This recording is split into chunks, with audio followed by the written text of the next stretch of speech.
Punishment and Social Structure by Georg Rusche and Otto Kirchheimer, published in 1939, is a foundational text in the sociology of punishment. The book offers a Marxist analysis of how punishment systems are shaped by economic and social structures. Rusche and Kirchheimer argue that penal policies are not simply a response to crime, but are deeply intertwined with broader socioeconomic forces, particularly the needs of the labor market and the ruling class's interest in maintaining social order. This groundbreaking work bridges criminology, sociology, and historical materialism, revealing how punishment serves as an instrument of class control. Historical context. The book was written against the backdrop of rising fascism in Europe, the global economic depression of the 1930s, and the intensification of state power. Rusche and Kirchheimer sought to understand how punishment systems adapt to economic and political changes. Drawing on historical data, they examined shifts in penal policy from medieval times to the early 20th century. Their work challenges classical theories of punishment that focus solely on deterrence, retribution, or rehabilitation. Instead, they emphasize the material conditions of society as the primary determinant of penal practices. Theoretical framework. Rusche and Kirchheimer adopt a Marxist perspective, arguing that punishment must be analyzed in relation to the mode of production and the structure of social relations. They contend that penal systems are not neutral, but serve economic and political functions. The primary function of punishment, they argue, is to secure the labor power required by the dominant economic system. In feudal societies, for instance, punishment was often brutal and public, serving to reinforce the power of the ruling elite and deter rebellion. With the rise of capitalism, penal systems shifted toward imprisonment, reflecting the need to discipline and regulate a free labor force. Under capitalism, the prison became an institution designed not only to punish, but also to instill work discipline and obedience among the working class. Key themes. 1. Economic determinism in penal systems. Rusche and Kirchheimer argue that penal practices cannot be divorced from economic conditions. During periods of labor scarcity, punishments tend to be harsh, with forced labor and brutal conditions designed to maximize productivity. Conversely, when labor is abundant, imprisonment becomes more common, serving to remove surplus laborers from the workforce and prevent social unrest. 2. Punishment as a tool of class control. The authors highlight the role of punishment in maintaining social hierarchies. Penal systems are not evenly applied across society, but disproportionately target the poor and marginalized. For example, vagrancy laws in industrial England criminalized poverty and unemployment, ensuring that the labor force remained disciplined and available for exploitation. Number 3, transformation of punitive practices. The book traces the evolution of punishment from physical torture and public executions to the modern prison system. These changes, they argue, are not the result of humanitarian progress, but reflect shifts in economic priorities. The transition from corporal punishment to imprisonment corresponds with the rise of industrial capitalism and the need for a disciplined, docile workforce. Number 4, the crisis of modern penal systems.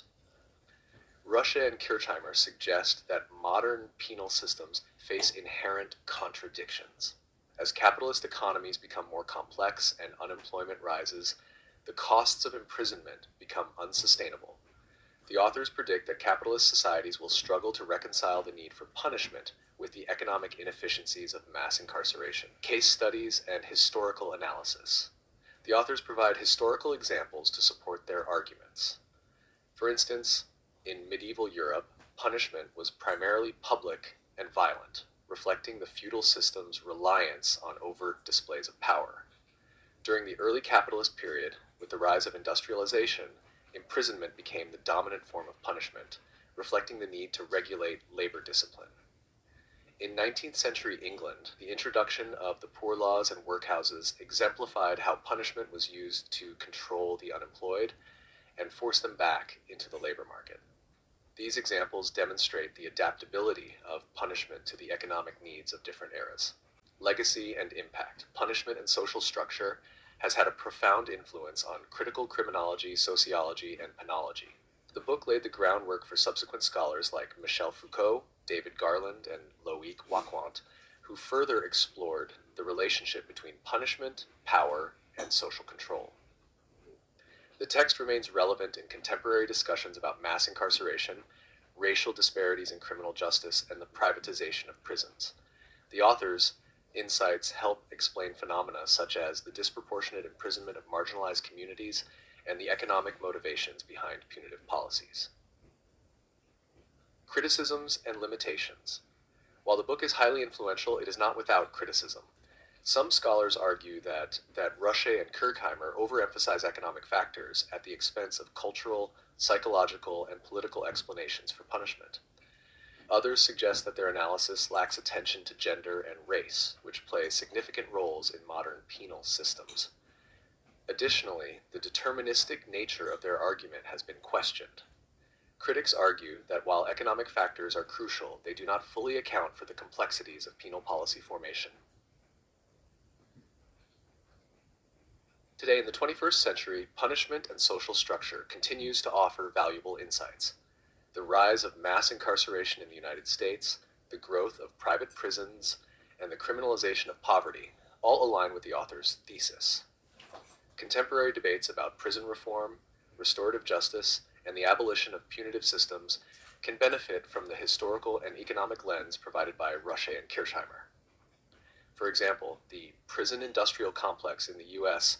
reflects the same economic motivations that Rusche and Kirchheimer described. Prisons have become profit-generating enterprises, and the criminal justice system disproportionately targets poor and minority populations. Georg Rusche and Otto Kirchheimer's Punishment and Social Structure remains a seminal work in the sociology of punishment. By situating penal practices within broader economic and social structures, the authors challenge conventional understandings of punishment as merely a response to crime. Their analysis reveals how punishment serves economic, political, and ideological purposes, making it a powerful tool for maintaining social order and class dominance. As societies grapple with rising incarceration rates, systemic inequalities, and the failures of punitive justice systems, the insights from this book remain as relevant as ever. Rusche and Kirchheimer remind us that meaningful reform requires not just changes in penal policy, but a fundamental transformation of the economic and social systems that underpin them.